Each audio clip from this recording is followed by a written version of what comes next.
Abra su Biblia, por favor, conmigo en Primera de Pedro, capítulo 2. Vamos a considerar el día de hoy versículos 11 al 17. Siddhartha Gautama, Buda, no voy a hablar de él, solamente es una referencia, en quien se fundó precisamente el budismo, escribió 10 reglas que consideraba debían seguir quienes eran reyes. Entre ellas estaban el practicar la generosidad y la caridad, tener un elevado carácter moral, sacrificar todo por el bien del pueblo, conducirse con honestidad e integridad, ser amable y dulce, tener costumbres austeras, ausencia de odio, mala voluntad y de aversión, no violencia, paciencia, indulgencia, tolerancia y comprensión, y no oposición y no obstrucción a la voluntad del pueblo. Esas eran algunas reglas que él consideraba debía de tener cualquier persona que fuese rey. Y es obvio que nosotros, aunque sabemos que en la Constitución se dice que no existe ningún título nobiliario en nuestro país, la Carta de Pedro sí nos hace real sacerdocio y nación santa, por lo tanto, nosotros sí somos reyes. Y si somos reyes, necesitamos saber cuál es la manera en la cual un rey se debe de conducir. Buda citó algunos, no me interesan los que citó Buda, obviamente, me interesa aquellos que cite Jesús respecto a cómo nosotros nos debemos de comportar. Por eso he titulado al mensaje del día de hoy, ¿cómo se comportan los reyes? Usted es rey, ¿sí? Así es que esta es la manera en la cual usted y yo nos debemos de comportar. Dice la palabra de Dios: amados, yo os ruego como a extranjeros y peregrinos que os abstengáis de los deseos carnales que batallan contra el alma, manteniendo buena vuestra manera de vivir entre los gentiles, para que en lo que murmuran de vosotros como de malhechores, glorifiquen a Dios en el día de la visitación al considerar vuestras buenas obras. Por causa del Señor, someteos a toda institución humana, ya sea al rey como a superior, ya a los gobernadores como por él enviados para castigo de los malhechores y alabanza de los que hacen bien. Porque esta es la voluntad de Dios, que haciendo bien, hagáis callar la ignorancia de los hombres insensatos, como libres, pero no como los que tienen la libertad como pretexto para hacer lo malo, sino como siervos de Dios. Honrad a todos, amad a los hermanos, temed a Dios, honrad al rey. Desde el capítulo número 1, recordarán ustedes de la carta de Primera de Pedro, el apóstol Pedro había señalado una serie de bendiciones que nosotros como cristianos habíamos obtenido. Y ya desde precisamente el capítulo número 1 había señalado que había compromisos que nosotros teníamos por lo que Dios nos había dado.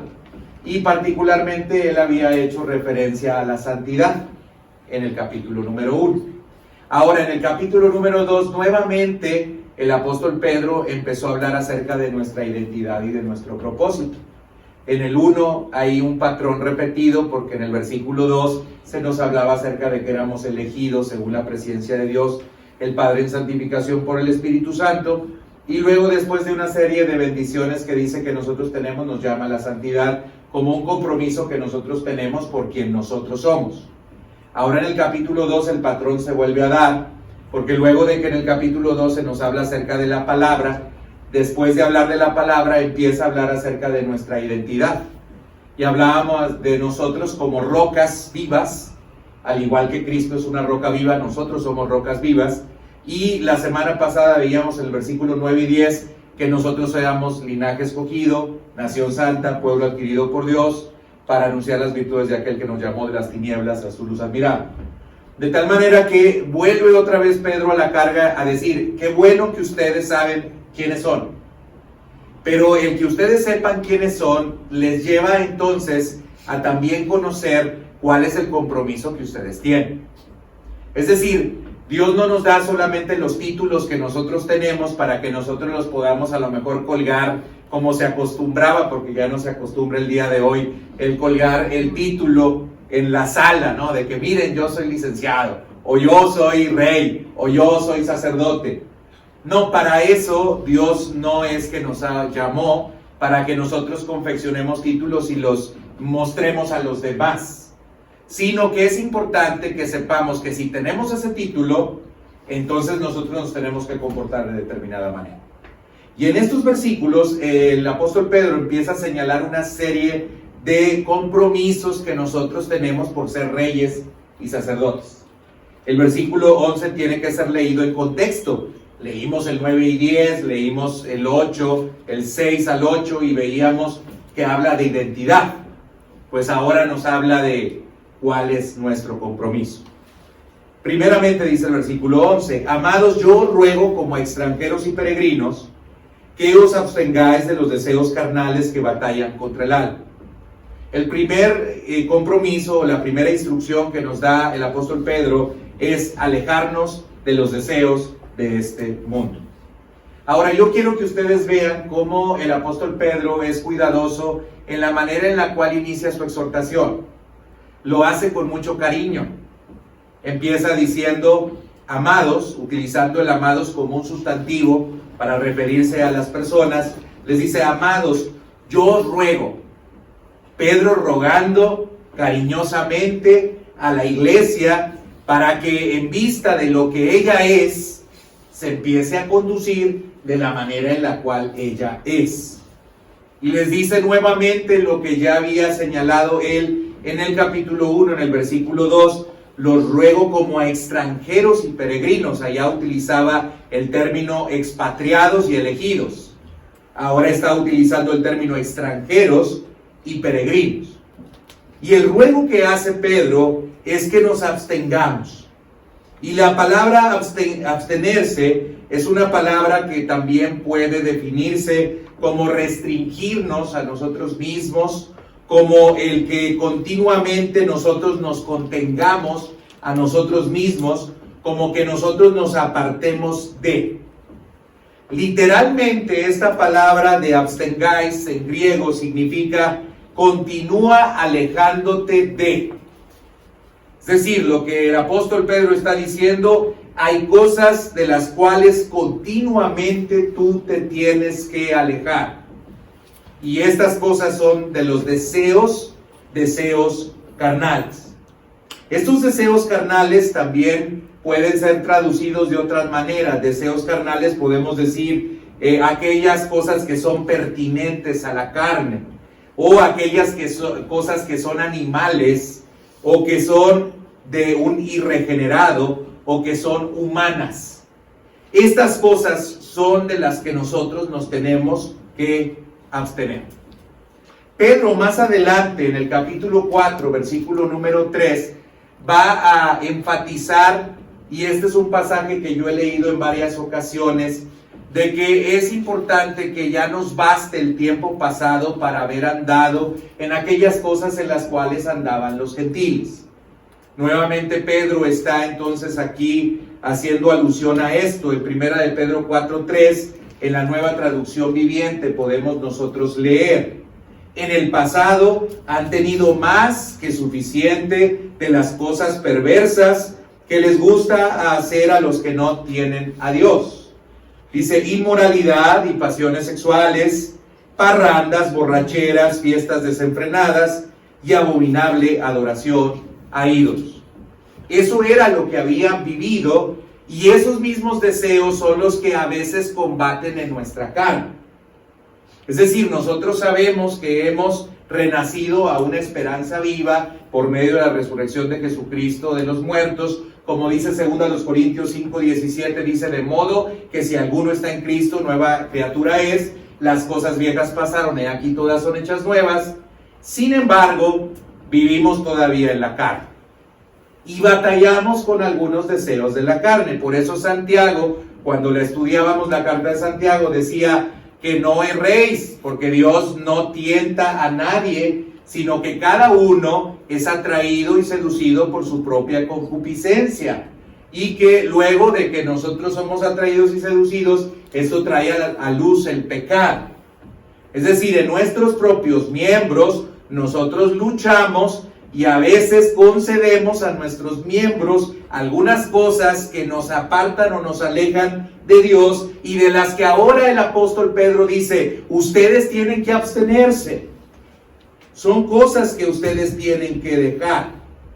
Por eso también Santiago capítulo 4, versículo 1 al 3, nos habla acerca de ello. Cito nuevamente la Nueva Traducción Viviente, cuando dice, ¿qué es lo que causa las disputas y las peleas entre ustedes?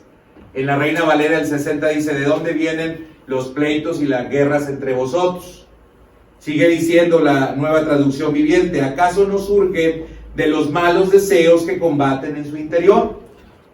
Estos mismos malos deseos o pasiones de las cuales yo ya había referido en Santiago, son a las que ahora está haciendo referencia el apóstol Pedro en este versículo número 11, y son cosas de las cuales nosotros nos tenemos que abstener. ¿Saben? En la literatura judía decían algunos rabinos que habían en nosotros dos perros. Se oye muy feo, ¿verdad? Eso de que hay un perro dentro de mí. Pero había dos perros, no uno, dos. Uno blanco y uno negro. Y decían los rabinos que si nosotros alimentábamos al blanco, pues entonces nos fortalecíamos en las cosas que tenían que ver con el bien. Pero si nosotros alimentábamos al negro, entonces nosotros nos fortalecíamos en aquellas cosas que tendían hacia el mal. Bueno, lo que nos está diciendo ahora Pedro es, ¿saben qué? No alimenten al perro negro. Absténganse de alimentar a ese perro negro para evitar entonces que ustedes no crezcan espiritualmente. El apóstol Pablo lo diría de otra forma, cuando en Gálatas 5 habla acerca de que manifiestas son las obras de la carne, y posteriormente en Gálatas 5, 22 y 23 lo contrasta con el fruto del Espíritu y dice, mas el fruto del Espíritu Santo es amor, gozo, paz, paciencia, etcétera, etcétera. Ustedes conocen el pasaje, y el que no lo conozca, léalo. Gálatas 5. Entonces esto es lo que ahora está señalando el apóstol Pedro. Está diciendo, hay que abstenerse de estos malos deseos de que están combatiendo o luchando contra vosotros. Ahora es bien importante también aquí señalar que se nos dice que estos deseos carnales batallan contra nuestra alma, y esta es la razón por la cual nos tenemos que abstener de ellos. Hay una lucha que nosotros tenemos con nuestros miembros, y esa lucha, obviamente, si es un combate, si es una batalla, no es para hacernos ningún bien. O sea, nadie va a combatir contra otro si no le quiere hacer daño, si no le quiere afectar. Así es que esos deseos lo que procuran es hacernos mal. Y aquí dice que combaten contra nuestra alma. Hay una campaña militar, hay un deseo de contender, de combatir de parte de nuestros miembros contra nuestra alma. Y es muy importante entonces que nosotros escapemos o resistamos, o que nosotros nos abstengamos de incurrir en aquella lucha que viene contra nosotros. Ahora, hay razones que nos está dando el apóstol Pedro, pero hay otras razones que pueden ser también físicas, no solamente espirituales. Hay deseos carnales que si nosotros no los resistimos, nos pueden meter en serios problemas. Por ejemplo, manifiestas son las obras de las carnes, adulterio, fornicación, inmundicia, cosas semejantes. Muchas personas no tienen dominio propio. Y el no dominar o no abstenerse de algunos impulsos o deseos que nosotros tenemos generan problemas verdaderamente serios, incluso en la salud de las personas. Cada día 350,000 personas se enferman o contraen alguna enfermedad venérea. Cada día 350,000 personas que no pudieron contenerse, que no pudieron abstenerse, que no pudieron apartarse de, y que entonces se enfermaron. Hay otras enfermedades que usted conoce como el SIDA, y estoy hablando de cosas que tienen que ver con el no contenernos en nuestros impulsos sexuales. Pero no es lo único en lo cual a veces no nos contenemos. Puede haber algunas otras cosas más. Nos tenemos que abstener de ellas. Y saben, independientemente de que nosotros creamos que nos están haciendo daño o no nos están haciendo daño. Porque a veces decimos, ay no, pero pues no me enfermé. Ay no, pero pues nadie se enteró. Ay no, pues es que no pasó nada. Hermanos, debemos de ser muy cuidadosos con ver a la ligera esas luchas o esos combates que tenemos y pensar que no nos van a hacer ningún mal ni ningún daño. Cito, por ejemplo, históricamente, una situación que le ocurrió a Hitler. Hitler, cuando fue a la guerra, no tuvo ningún problema para conquistar casi todos los territorios, pero cuando llegó a Rusia, como había ganado muchas batallas y muchas peleas, entonces llegó a Rusia y él dijo, no hombre, fácilmente vamos a conquistar a los rusos. Y llevó a su ejército, pero llevó a su ejército pensando que las provisiones que necesitaban eran pocas, porque en poco tiempo iba a poder derrotar al ejército ruso. Creía también que no era necesario mandarlos con mucha ropa, porque pronto iban a vencer a los rusos. Pero se extendió el tiempo de la batalla y resulta que cayó el invierno en Rusia y la mayoría de los soldados murieron enfermos más que en la batalla. Y fue ahí donde se vino la debacle de este ejército alemán, y gracias a que perdieron en Rusia y se vieron debilitados en Rusia, entonces empezaron a perder en otras partes del territorio. Analógicamente, hermanos, lo mismo sucede a veces con nosotros.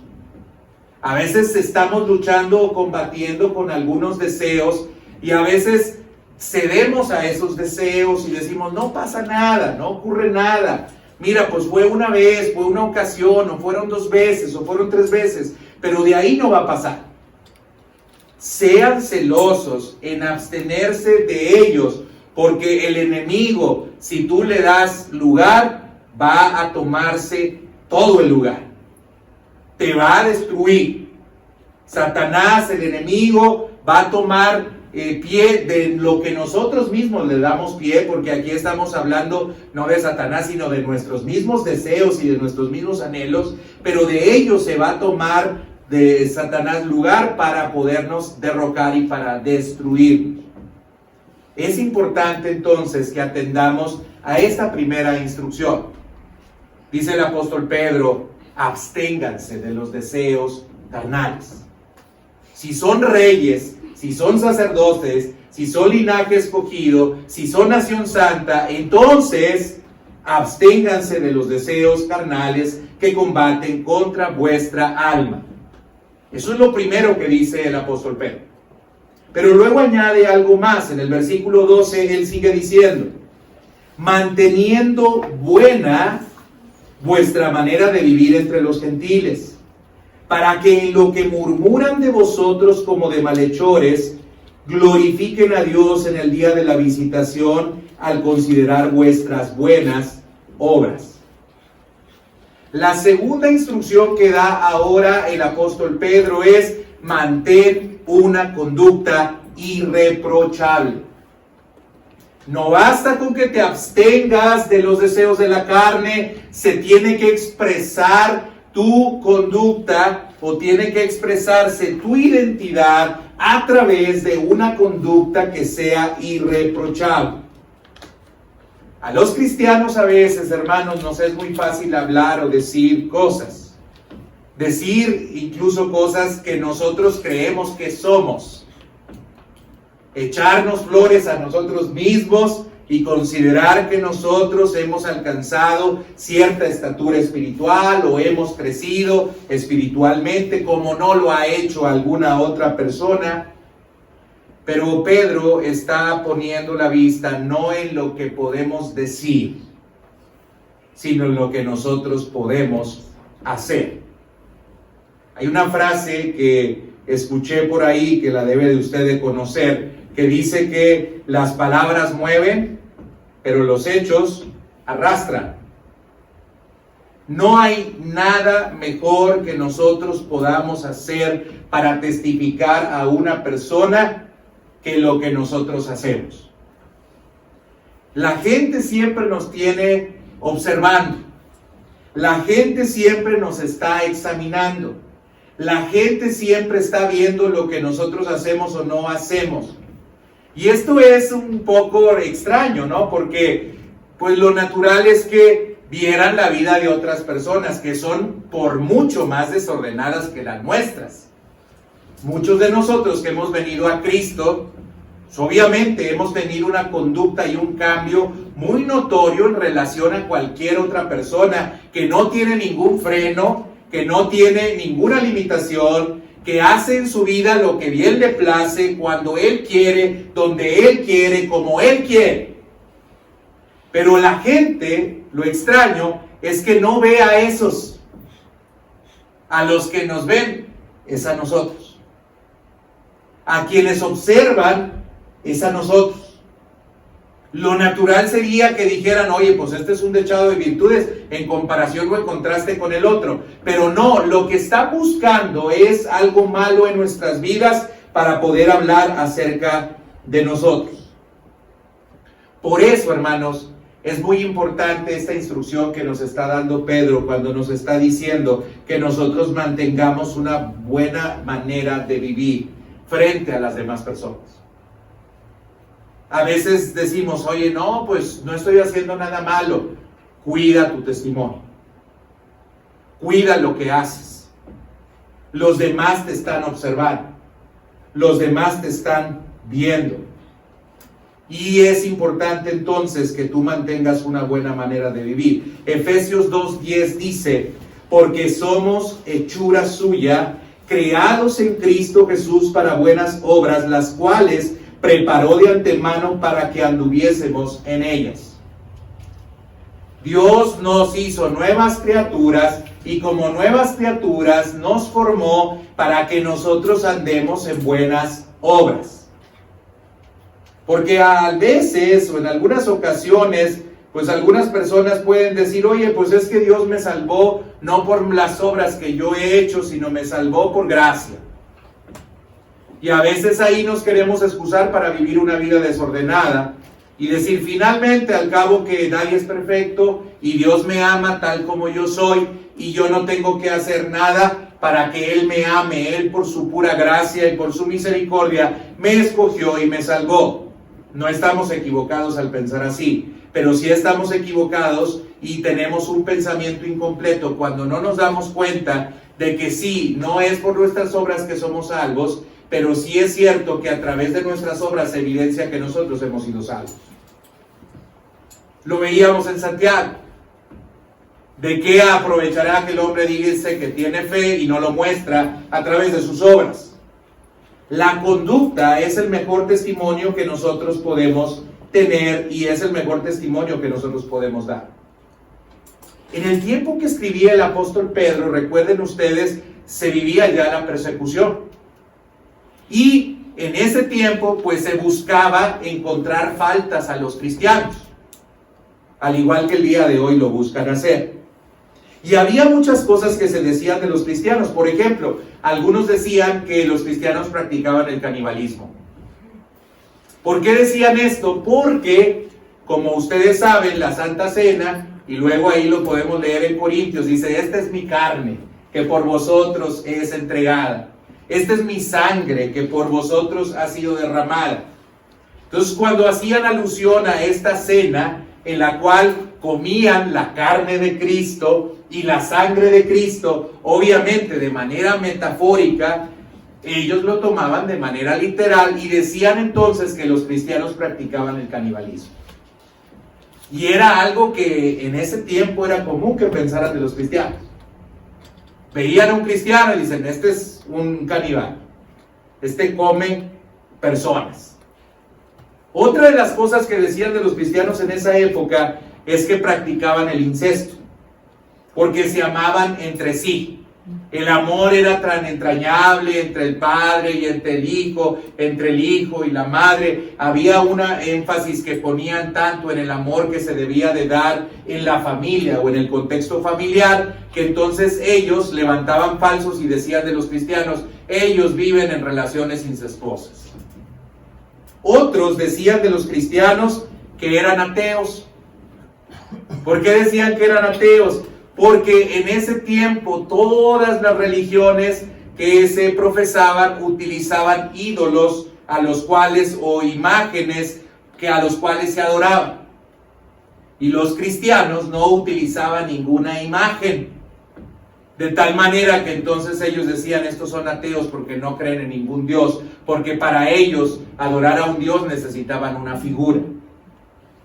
Decían también de los cristianos que eran personas que habían cometido el delito de traición porque no servían en el ejército ni juraban fidelidad al César, porque creían que el único que merecía la gloria y la honra era el Señor Jesús.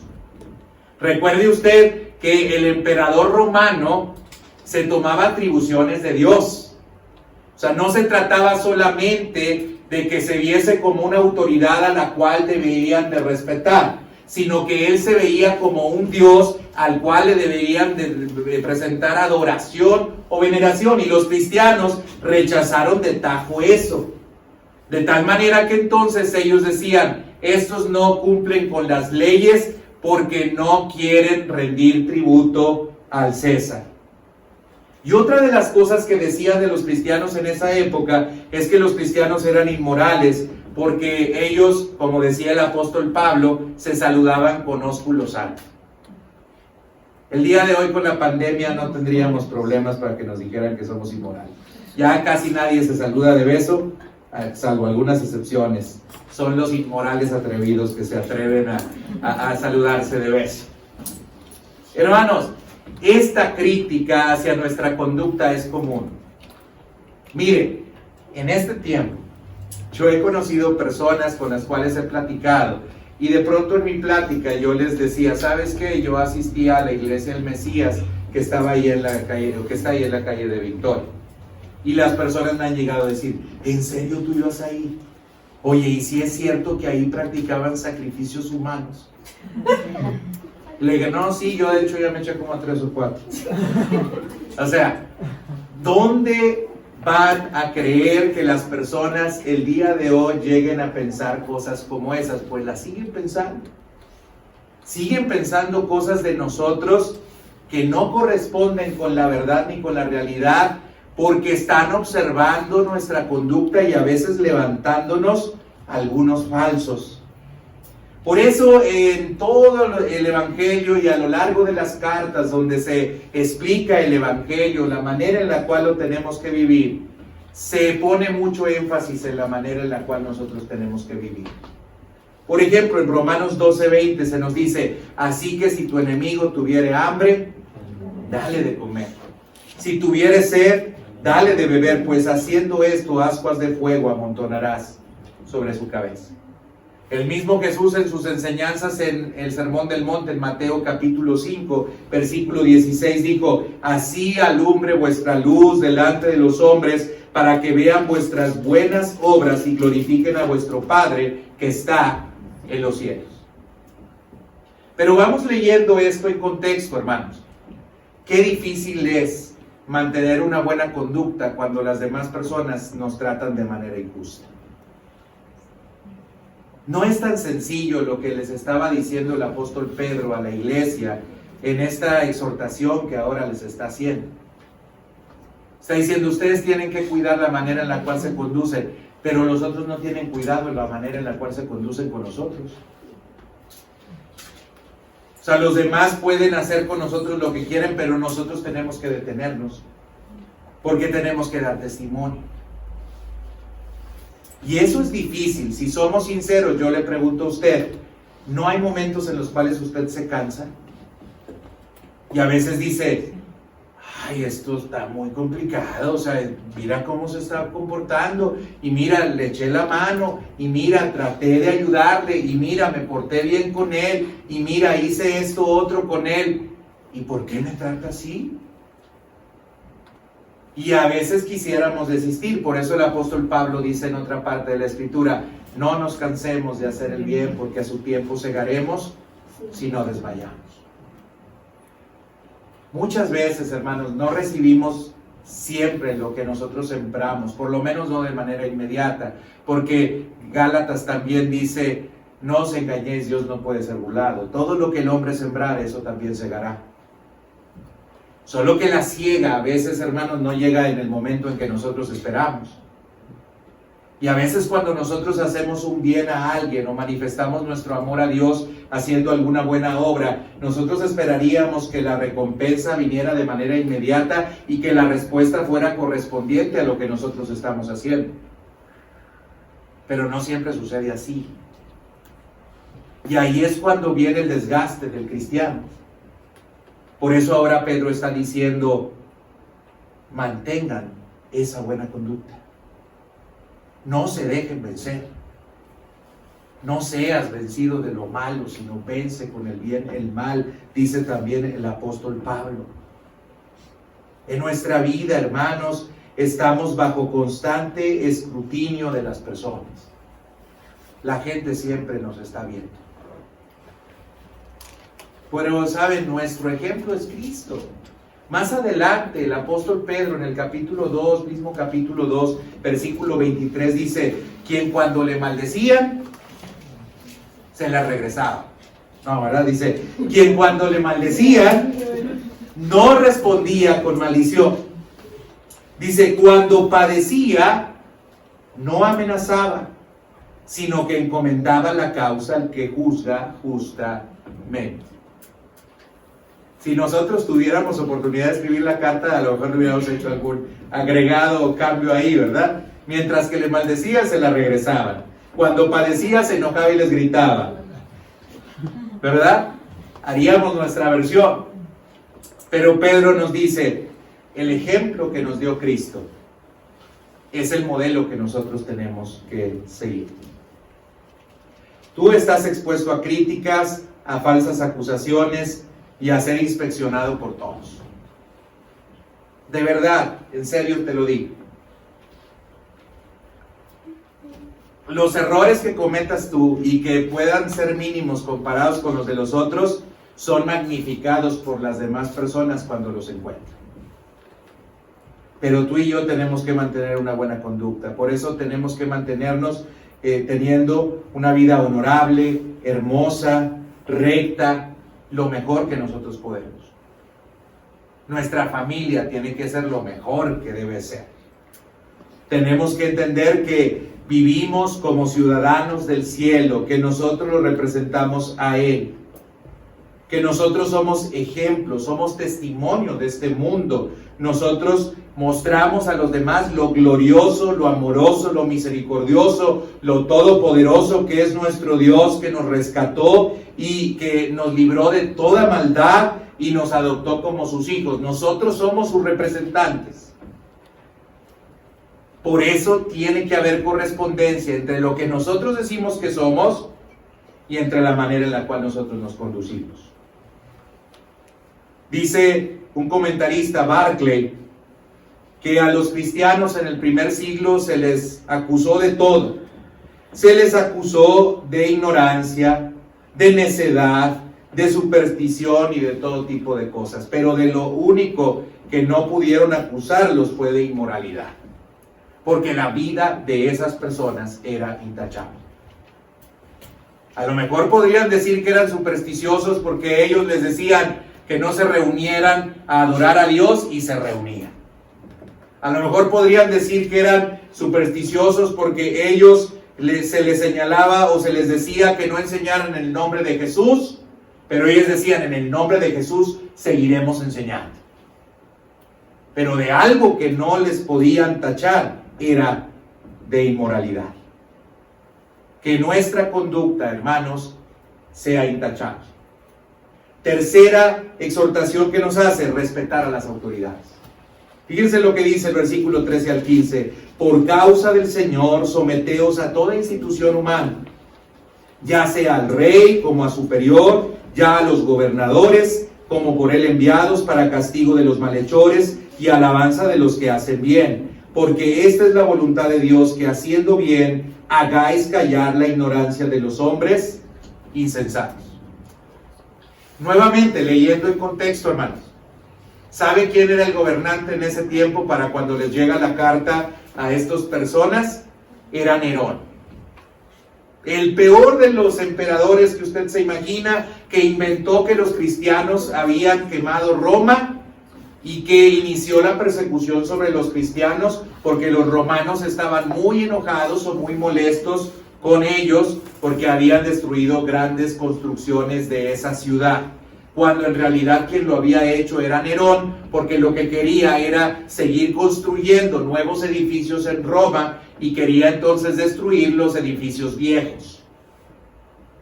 Ese rey o ese emperador Nerón ponía en las fiestas a los cristianos en algunos palos amarrados, los untaba de brea y les prendía fuego vivos. Con contexto tenemos que leer la instrucción que está dando el apóstol Pedro. Ahora Pedro dice, por causa del Señor someteos a toda institución humana. Cualquiera de nosotros, si estuviéramos viviendo una situación como esta, hubiéramos dicho, no, a esa autoridad yo no me someto. A esa autoridad yo no respeto.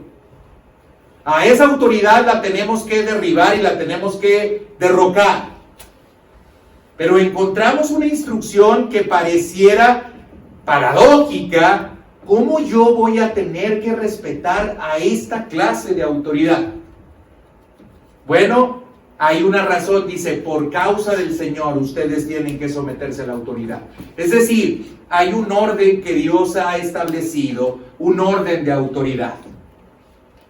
Y si nosotros no respetamos el orden jerárquico que Él ha establecido, a quien en realidad nosotros estamos resistiendo es a Dios. No a ese orden, sino a Dios. Pero a lo mejor usted me puede decir, oiga, pero pues eso es injusto. ¿Cómo vamos a vivir bajo esas condiciones? ¿Cómo vamos a permitir eso? Bueno, en la Biblia es claro que se nos enseña que hay algunos caminos o herramientas o recursos que nosotros tenemos para nosotros oponernos a la autoridad, pero estos tienen que ser legales. Es decir, vemos a Jesús que dice que si alguien te golpea en la mejilla, le pongas la otra, pero encontramos a Jesús en su juicio cuando es abofeteado y le dice, ¿y tú por qué me abofeteas? O sea, ¿qué mal te hice? Es decir, ¿puedes tú oponer resistencia? Sí, la resistencia que te da un procedimiento legal. Cuando Jesús es juzgado, estaba siendo juzgado sin seguirse un procedimiento legal. No había razón por la cual Jesús fuera golpeado y por esa razón le dijo, ¿y tú por qué me golpeas? Lo hizo también el apóstol Pablo. Pero no podemos nosotros usar recursos o herramientas que no sean las legales para oponernos a alguna acción que esté cometiendo de manera equivocada una autoridad. Y ahí es donde el cristiano da testimonio. Ahí es donde el cristiano se somete. Ok, cometió una injusticia la autoridad. Tengo los medios para utilizar, para poder llegar a decirle a esa autoridad, me estás fallando o me estás dañando algún derecho, los uso.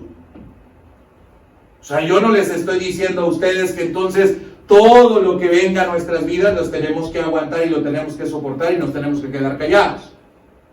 Pero sí les estoy diciendo que no podemos hacernos justicia por nuestra propia mano. Y eso es hasta un precepto legal. Nadie se puede hacer justicia por su propia mano. Por eso aquí señala que Dios ha establecido jerarquías para poder castigar a aquellos que son malhechores y para alabar a aquellos que hacen el bien.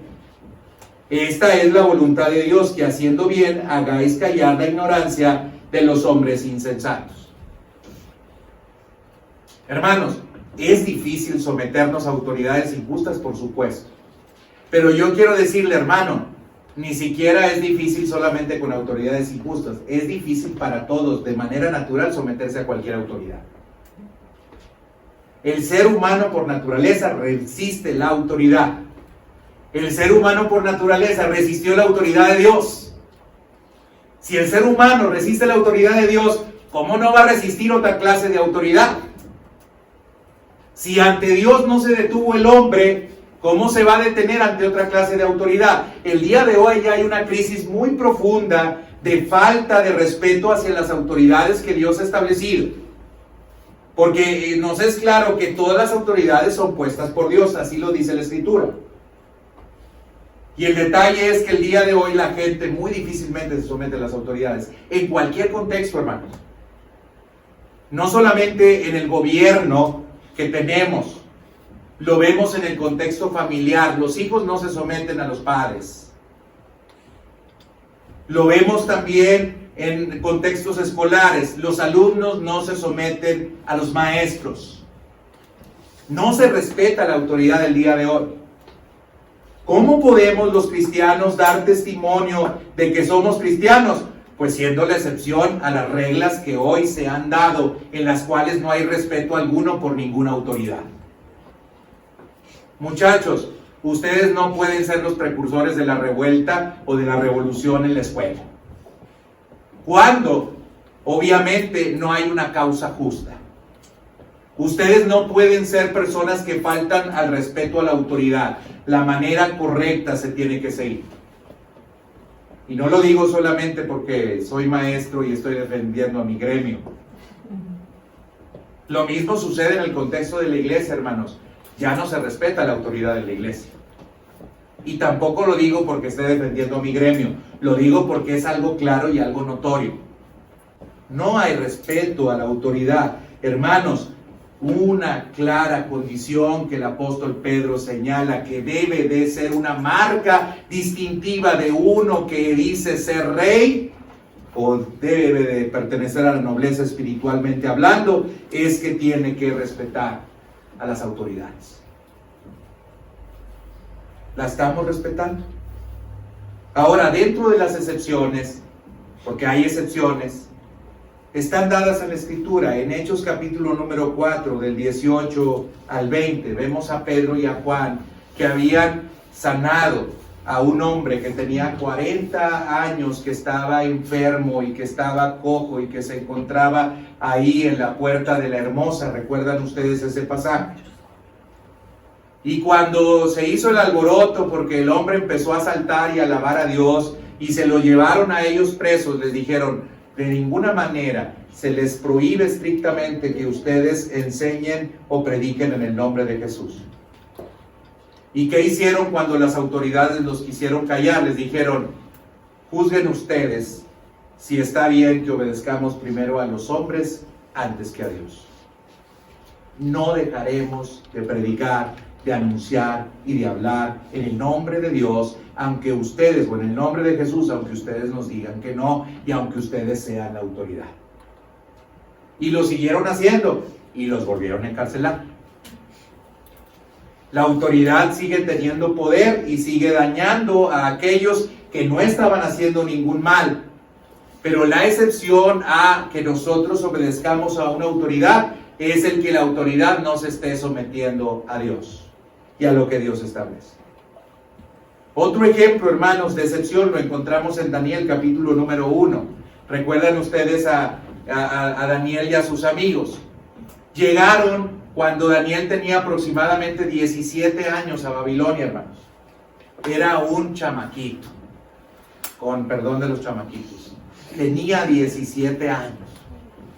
Imagínense usted, en una ciudad extranjera, yendo como esclavo, viendo que habían destruido prácticamente la ciudad en la cual vivía y habían matado a casi toda la población. Llega Daniel a Babilonia y cuando llega a Babilonia le dicen: bueno, a ti te salvamos la vida porque estás joven, porque eres inteligente, porque eres de un linaje o de una familia especial, pero vas a estar entre este grupo de personas, te vamos a estar enseñando sobre todas las enseñanzas que nosotros acostumbramos y te vamos a dar el alimento que come el rey. Nada más que entre la alimentación del rey había cosas que la ley decía que él no podía comer. Y él dice ahí la palabra de Dios Dice, y Daniel, versículo 8 del capítulo 1, propuso en su corazón no contaminarse con la comida del rey. ¿Y qué dijo? Hay una ley prescrita por Dios que está por encima de la ley que está dando el rey. Y aunque yo sea un esclavo que tenga 17 años y haya visto destruir a mi nación, yo no voy a acatar esa orden que me están dando. Y Dios le dio gracia delante de estos siervos del rey, y a él le permitieron no comer de ese alimento, no probar de ese alimento, y tiempo después se le encontró 10 veces más sabio y más fuerte que todos los demás. Hay excepciones, hermanos. La misma excepción la encontramos después con los amigos de Daniel cuando levantan aquella estatua de Nabucodonosor y se les dice que tienen que adorar. Y todavía frente al rey, el rey les da una oportunidad y les dice, si postrados adoraran a esta estatua, ustedes van a ser salvos. Y les dijo, pues no sé si vaya a suceder o no vaya a suceder, pero nosotros no vamos a adorar esa estatua. Y el horno de fuego ya estaba listo ahí. Y dijeron ellos, pues Dios tiene poder para librarnos, y aún si no nos librará, nosotros no vamos a obedecer la orden que tú nos estás dando. Respeto a la autoridad, sí, bajo ciertas excepciones, no, pero siempre respeto a la autoridad. Rasgo que nos tiene que distinguir. Cuarta cosa, no entiendas ni uses mal la libertad. Fíjense lo que dice el versículo 16, como libres, pero no como los que tienen la libertad como pretexto para hacer lo malo, sino como siervos de Dios. Si hay un concepto que está prostituido el día de hoy, manoseado por todos lados, es el concepto de libertad. El día de hoy, todos piensan que la libertad se define como hacer lo que nosotros queremos. Y hay una falta de concepción clara del término, porque a la libertad también se le tiene que oponer algunos otros derechos que otros tienen. Se define la libertad como la facultad y derecho de las personas para elegir de manera responsable su propia forma de actuar dentro de una sociedad. Si vivimos en sociedad, la sociedad está construida sobre la base de leyes, de reglas, ¿sí?, de normas. Así que si yo hablo de libertad, esta libertad tiene que ser ejercida en el contexto de la comunidad en la cual yo vivo. Libertad no es hacer todo lo que yo quiero, sino libertad es hacer todo aquello que me es permitido. Es decir, yo soy libre, pero hay un límite a mi libertad. El día de hoy las personas quieren utilizar la libertad como un pretexto para hacer el mal. No, la libertad no es para hacer el mal. Y algo que era común en este tiempo es que estas personas que habían venido a Cristo, se les había enseñado que no tenían que cumplir con la ley.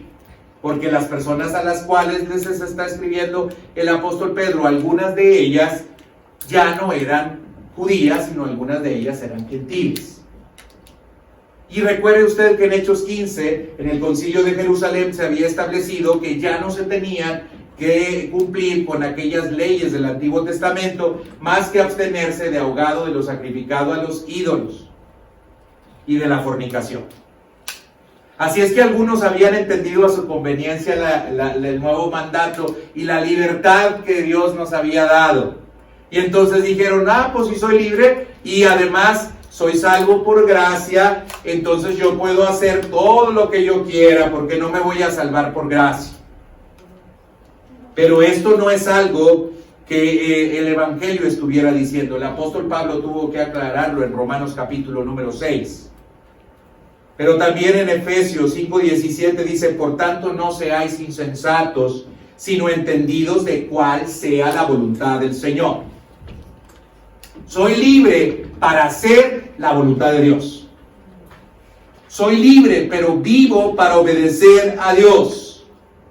En Gálatas 5:13 también el apóstol Pablo le hablaba a la iglesia que algunas de ellos se habían metido en el legalismo y habían tratado de hacer que todos los que eran cristianos volvieran a cumplir al pie de la letra la ley. Y el apóstol Pablo les tuvo que llamar la atención por ello, pero les dijo: porque vosotros, hermanos, a libertad fuisteis llamados, solamente que no uséis la libertad como ocasión para la carne, sino servíos por amor los unos a los otros. Hermanos, no se vale que digamos: yo soy salvo solo por gracia, y que vivamos una vida desordenada. No, hermanos. El salvo por gracia lo va a expresar y manifestar a través de su vida. Somos hechura suya, creados para buenas obras. Y por último, y con eso termino, hermanos, versículo 17: honrad a todos, amad a los hermanos, temed a Dios, honrad al rey. Esto se puede sintetizar en una sola cosa: teme a Dios mientras honras y amas a los demás. ¿Y qué es temer a Dios? Pues es obedecerle. ¿Qué es temer a Dios? Pues es guardar sus mandamientos. ¿Qué es temer a Dios? Es hacer su voluntad. ¿Qué es temer a Dios? Es decir lo que decía el salmista: el hacer tu voluntad, oh Dios, me ha agradado. Ya hemos hablado de la honra a las autoridades y ya hemos hablado acerca del amor hacia los demás como otra condición de la cual se nos habla en el capítulo número 1 de Primera de Pedro. Hermanos, usted es rey, sacerdote, nación santa, linaje especial, todo lo que usted quiere. Y nos gozamos por ello, ¿no se goza por ello? Nada más que eso le trae cierta responsabilidad. Todo poder conlleva una gran responsabilidad. Spider. Todo poder conlleva una gran responsabilidad. Usted es responsable, yo soy responsable. Tenemos que tener esta conducta. Los demás nos están viendo. Y no es porque los demás nos vean, es porque queremos honrar a Dios. Vamos a orar y vamos a pedirle al Señor que nos ayude. No quiero que se lleve una carga, Quiero que usted se vaya tranquilo. Es salvo por gracia. Usted no se salva a través de hacer estas cosas, pero estas cosas tienen que ser evidencia de su vida, de que ha sido salvo. Y vamos a orar para que Dios nos dé la fuerza, la voluntad para vivir como Él quiere que nosotros vivamos. Póngase de pie para orar. Vamos a hacer esta oración.